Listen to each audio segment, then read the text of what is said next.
बिस्मिल्लाहिर्रहमानिर्रहीम। अस्सलाम वालेकुम। Welcome to Harvard academy.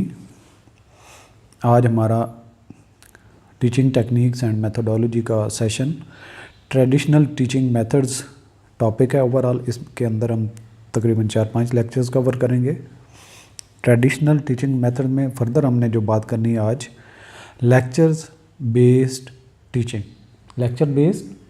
Teaching. अब क्या है क्या नहीं है जो मेरा ये आप लेक्चर सुन रहे हैं, आप इसी टेक्निक को सुने। ये एक ट्रेडिशनल वे है जिसमें एक टीचर क्लास के साथ बात कर रहा होता है और क्लास पार्टिसिपेट करती है। और इवन यहाँ पे तो इवन मैं अकेले बैठ के बात कर रहा हूँ आप लोगों से, लेकिन होपफुली जब आप मेरी वॉइस सुन रहे होंगे तो तब आप पार्टिसिपेट कर रहे होंगे।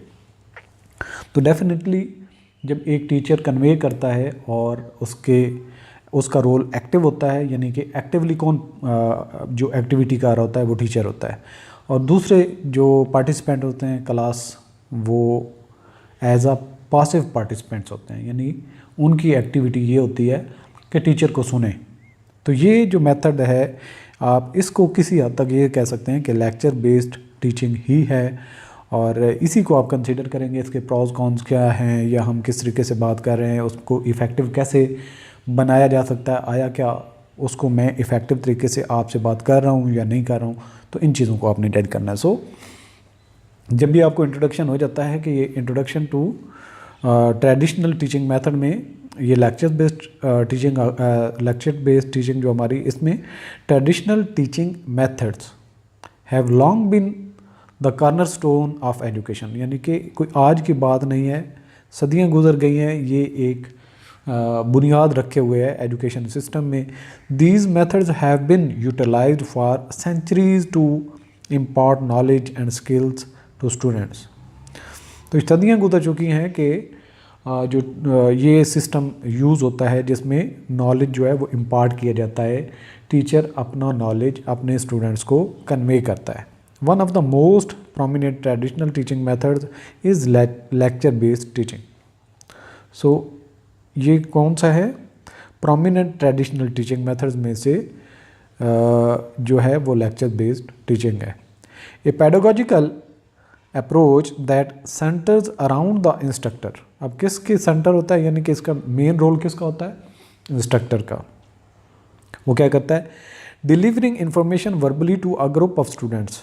तो जब मैं आपसे बात कर रहा हूँ तो ग्रुप ऑफ स्टूडेंट्स सामने बैठा हो, नॉर्मली तो हमारा यही होता है कि क्लासरूम होती है, स्कूल को आप माइंड में रखते हैं, कॉलेज को कंसेप्चुअलाइज करते हैं या यूनिवर्सिटी को, वाइट बोर्ड होता है और टीचर आ जाते हैं और क्लास बैठी होती है।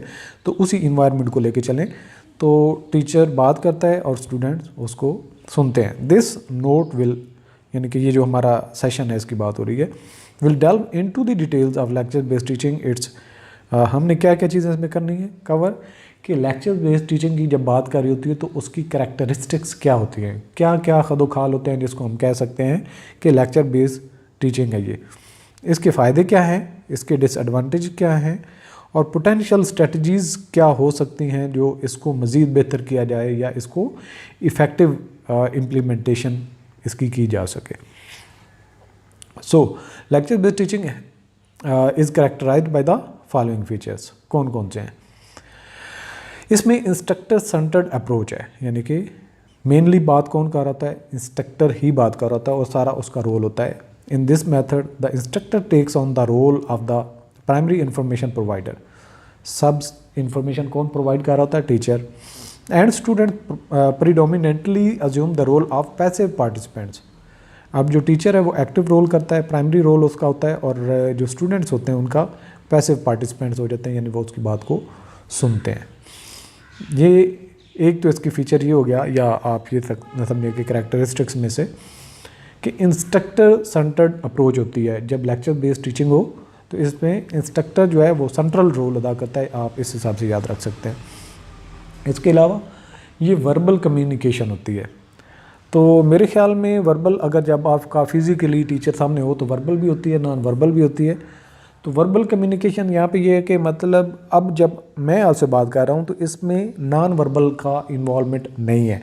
हाँ, किसी हद तक उसको मैं नॉन वर्बल का मोड देना चाहूँ, जैसा कि यहाँ पे देखें कि इसमें तस्वीर ऐड है तो एक आपको कुछ इसके अंदर ट्राई की गई है कि नॉन वर्बल कम्युनिकेशन का एलिमेंट भी इसके अंदर ऐड हो जाए, ताकि आपको विजुअलाइज कर सकें कि बात कैसे हो रही है, कब हो रही है, किसके बारे में हो रही है।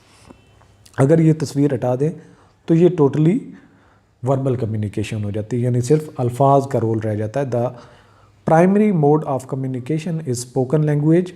Instructor use verbal communication to present information, explain concepts and provide example. तो आजकल अगर देखा जाए तो वर्बल कम्युनिकेशन के साथ आप मल्टीमीडिया वगैरह लगा लेते हैं, आप साथ में कोई वीडियो डिस्प्ले कर लेते हैं, तो उससे चीज़ें और भी आसान हो जाती हैं। तो वर्बल प्लस नॉन वर्बल भी वो हो सकता है, लेकिन नॉर्मली वर्बल है।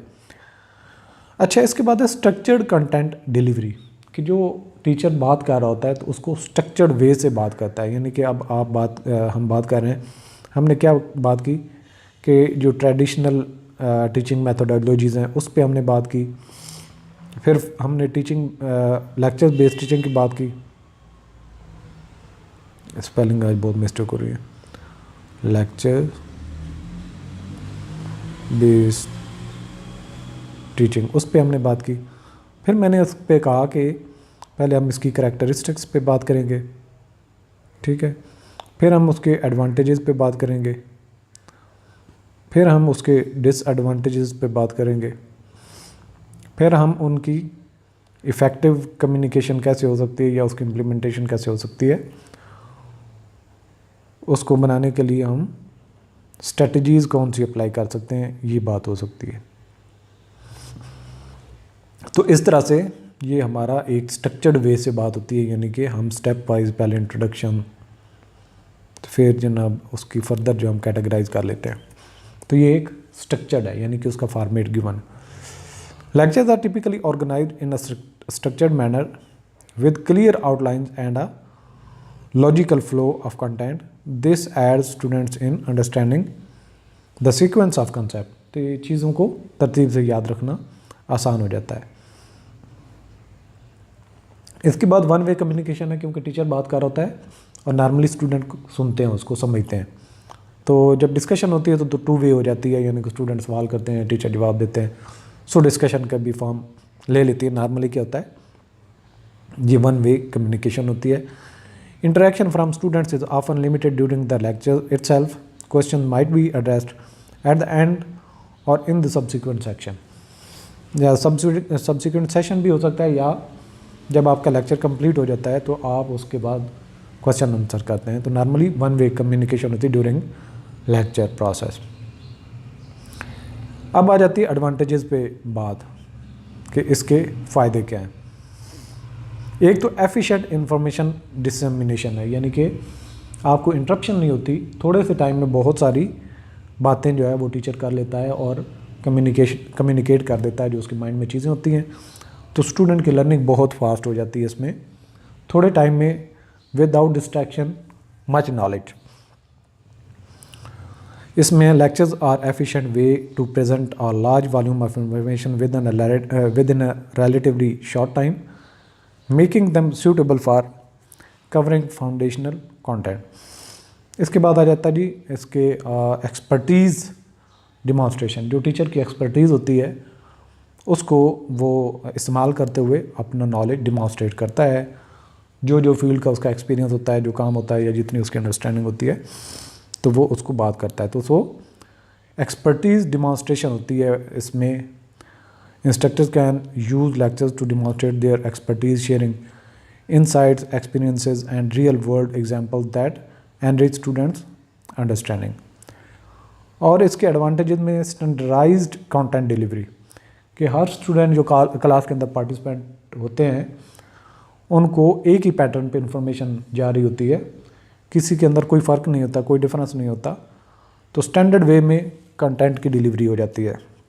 Lecture based teaching ensure that all students receive the same content and information, reducing variability in the learning experiences। इसके अलावा इफ़ेक्टिव फॉर लार्ज ग्रुप है, जब आपकी क्लास बहुत बड़ी होती है, एक एक को आप टाइम नहीं दे सकते इंडिविजुअली, तो तब जो है टीचर बात करता है स्टूडेंट्स, वो ग्रुप में 10 हों, 20 हों, 50 हों, 100 हों, तो वो आराम से सुन सकते हैं। इवन के ऑडिटोरियम हो तो 2000 स्टूडेंट को भी अकोमोडेट एक टीचर कर सकता है। This method is well suited for teaching a large number of student simultaneously as it requires minimal resources in the term of personnel and materials। अब आ जाती है इसके कुछ ड्रॉबैक्स हैं, डिसएडवांटेजेस हैं, उस पर भी बात कर लेते हैं कि लिमिटेड स्टूडेंट एंगेजमेंट। जब आपकी क्लास ज़्यादा होगी तो एक टीचर कितने स्टूडेंट्स को एंगेज कर सकता है, ये बॉटल नेक है, ये इसका प्रॉब्लम है। यानी कि एक दो से ही वो डायरेक्टली बात कर सकता है, उनको अंडरस्टैंड कर सकता है, अदरवाइज उसका फोकस अपने कंटेंट्स की तरफ होता है। Limited student engagement mean students often play a passive role during lectures leading to reduced engagement and interaction which can hinder deeper understanding. तो उसकी सब्जेक्ट की या टॉपिक के रेलिवेंट अगर क्वेश्चन हों स्टूडेंट के माइंड में बहुत सारे, तो वो अनएड्रेस्ड काफ़ी सारे रह जाते हैं। इसके अलावा वेरीड लर्निंग पेसेस है कि कुछ स्टूडेंट तेज़ी के साथ चीज़ों को पिक कर पाते हैं, कुछ नहीं कर पाते। तो ये ऐसा प्रोसेस है जिसमें जो टीचर है वो अपने रिदम से सबको लेके चलता है। अगर कोई तेज़ी से चल सकता है तो वो उसको स्लो होना पड़ता है, और अगर कोई स्लो है तो उसको तेज़ होना पड़ता है। Students have diverse learning speeds and styles. Lecture based teaching may not cater to individual needs potentially leaving some student behind or bored. तो इसमें काफ़ी सारे स्टूडेंट जो हैं उनको जब समझ नहीं आ पाती तो वो बोर होते हैं। इसके अलावा रिटेंशन एंड कम्प्रीहेंशन का मसला है। Passive listening might lead to reduced retention and comprehension of complex concepts as students lack opportunities for active learning and application। क्योंकि एक्टिव लर्निंग प्रोसेस में स्टूडेंट का नहीं होता है, इसलिए वो थोड़ा लेज़ी हो जाता है, तो उसको चीज़ों को अंडरस्टैंड करके नॉलेज को देर पा रिटेन करने में थोड़ा प्रॉब्लम रहता है। इसके अलावा इनएडिक्वेट असेसमेंट ऑफ अंडरस्टैंडिंग है कि कितनी अंडरस्टैंडिंग की असेसमेंट का प्रॉब्लम रहता है। लेकिन जैसा देखें कि हम ट्यूटोरियल के बाद एक नॉलेज को रिटेन करने के लिए क्विज़ ऐड कर देते हैं, तो उससे क्या है कि आपकी असेसमेंट हो जाती है। तो ये बॉटल नेक जो है ऑटोमेटिकली कवर हो जाता है अगर टीचर थोड़ी सी उसमें ऐड ऑन करे तो। Instructor might not accurately gauge students understanding during lecture as there might be limited opportunities for students to express their question or confusion. इसके बाद स्ट्रेटजीज़ हैं कि किस तरीके से आप इस लर्निंग प्रोसेस को बेहतर कर सकते हैं। To enhance the effectiveness of lecture based teaching educators can consider the following strategies. Incorporate interactive elements के मुख्तलिफ एलिमेंट, सिर्फ टीचर आके बात ना करे बल्कि उसके अंदर स्क्रीन का इस्तेमाल करे, पिक्चर का इस्तेमाल करे, वीडियो का इस्तेमाल करे, एग्जाम्पल्स का इस्तेमाल करे, मल्टीमीडिया का इस्तेमाल करे। तो incorporate interactive elements. Integrate brief discussions, यानी उसमें डिस्कशन का भी एलिमेंट हो। स्मॉल ग्रुप एक्टिविटीज़ दी जाएँ कि क्लास के अंदर 2-4 ग्रुप हैं तो उनको कोई प्रोजेक्ट दे दिया जाए, उनको एंगेज किया जाए। और short quizzes to periodically engage students and assess their comprehension. और क्विजेज उनकी ऐड की जाएँ ताकि स्टूडेंट जो है वो एंगेज हो और उसका लर्निंग प्रोसेस बेहतर हो। इसके अलावा यूज़ विजुअल एड्स कि मतलब आप जब बात कर रहे हैं तो साथ में कोशिश करें कोई विजुअली चीज़ें ऐड करें जिससे जो स्टूडेंट है उसकी एंगेजमेंट बढ़ जाए। Supplement verbal content with visual aid like slides, diagrams और videos to enhance understanding and cater to different learning style. तो ये डिपेंड करता है कि आप किस टॉपिक पे बात कर रहे हैं। तो अगर कम्प्लेक्स टॉपिक है, बायोलॉजिकल प्रोसेस है, केमिकल प्रोसेस है, तो आपको लेबॉरेटरी का इस्तेमाल या फिर वीडियो ऐसे दिखा सकते हैं जहाँ पे एक्सपीरियंस हो रहे हो, तो आप इस प्रोसेस से फ़ायदा उठा सकते हैं। यानी कि आप ड्यूरिंग लेक्चर विजुअल एड्स से स्टूडेंट को चीज़ों को डिमॉन्स्ट्रेट कर सकते हैं। इसके अलावा इनकरेज नोट टेकिंग, स्टूडेंट्स को कहें कि जब आप बात कर रहे हैं तो उसमें जो इम्पॉर्टेंट एलिमेंट्स हैं उनको पहले नोट डाउन करवा दें जिसके बारे में डिस्कशन होगी। तो ड्यूरिंग लेक्चर नोट टेकिंग का जो प्रोसेस होता है उससे जो स्टूडेंट है वो टीचर की बात नहीं समझ सकता, तो उनको पहले हाईलाइट्स 4-5 पॉइंट्स मेन बताएं और अदरवाइज दूसरे पॉइंट्स उनको मेंशन कर दें वाइट बोर्ड पे। और फिर जब लेक्चर का प्रोसेस कंप्लीट हो तो स्टूडेंट को 5 मिनट दें कि वो अपने पॉइंट्स नोट कर लें। Guide students on effective note taking strategies as the act of summarising and organising information can aid in comprehension and retention. इसके अलावा facilitate post lecture engagement, lecture के बाद स्टूडेंट्स को एंगेज कैसे करना है, create opportunities for students to seek clarification, ask questions और discuss concept after lecture, fostering a more interactive learning environment. तो उसमें स्टूडेंट्स को मज़ीद एंगेज करने के लिए उनके क्या माइंड में क्वेश्चन है, अगर किसी चीज़ पे डिस्कस करना है, क्यूरीज़ हैं, या फिर मज़ीद कोई उनकी अंडरस्टैंडिंग है, रेलिवेंट कोई कॉन्सेप्ट है वो समझना चाहते हैं, तो वो भी उनके पास प्लेटफॉर्म होना चाहिए।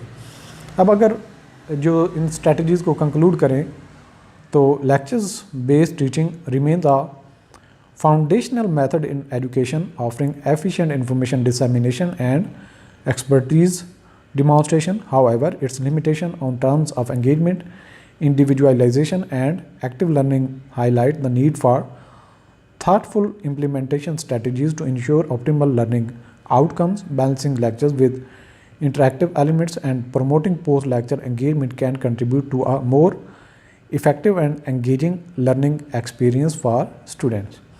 ये एक जिसकी करैक्टरिस्टिक्स भी हैं, फ़ायदे भी काफ़ी सारे हैं, कुछ लिमिटेशंस हैं, लेकिन अगर बेहतर स्ट्रैटेजीज़ को इम्प्लीमेंट किया जाए तो इससे सबसे ये मोस्ट बेनिफिशियल मेथड हो सकता है।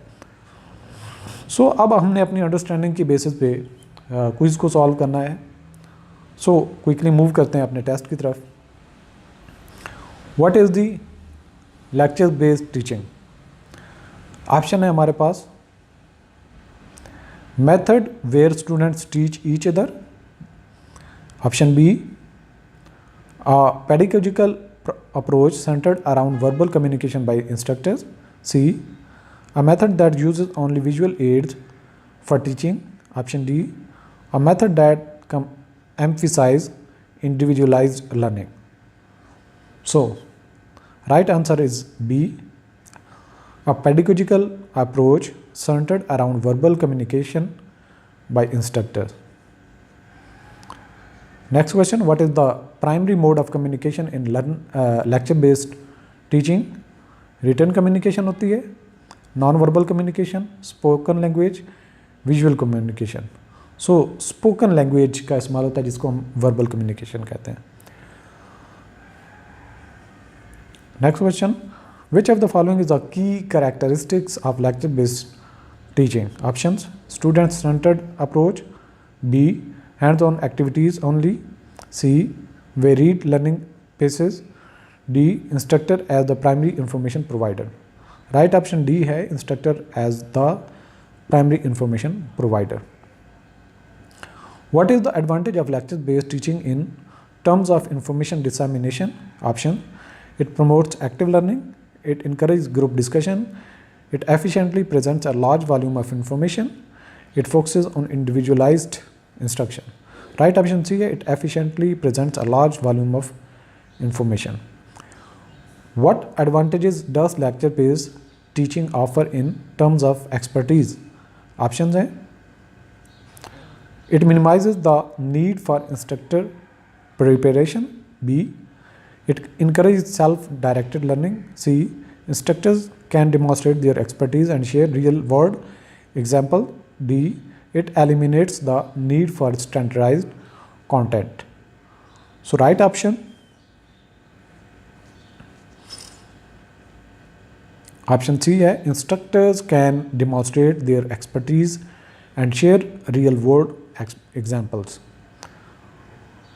Question, why is lecture based teaching considered suitable for large groups?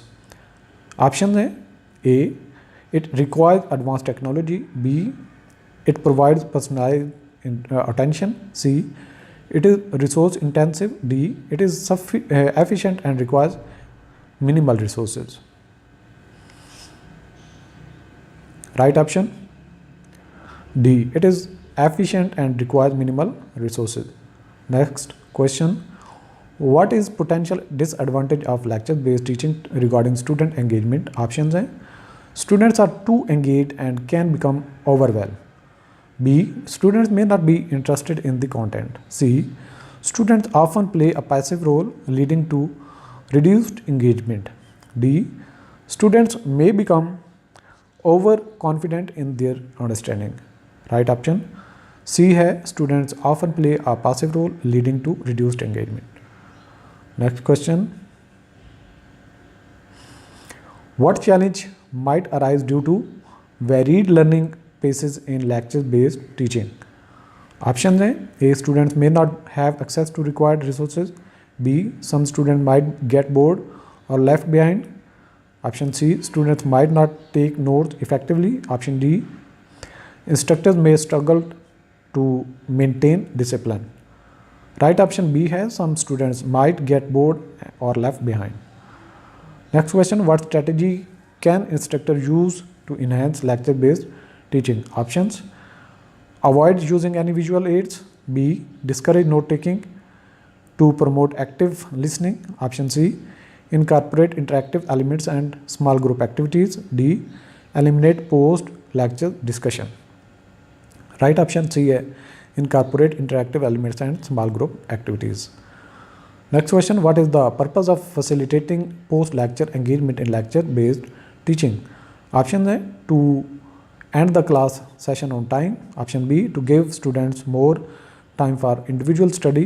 Option C, to create opportunities for students to seek clarification and ask questions. D, to reduce the need for assessment. So right option आपने choose करना है इनमें से, और right option है to create opportunities for students to seek clarification and ask questions. So आज का session यहाँ पे क्लोज करते हैं. All the best.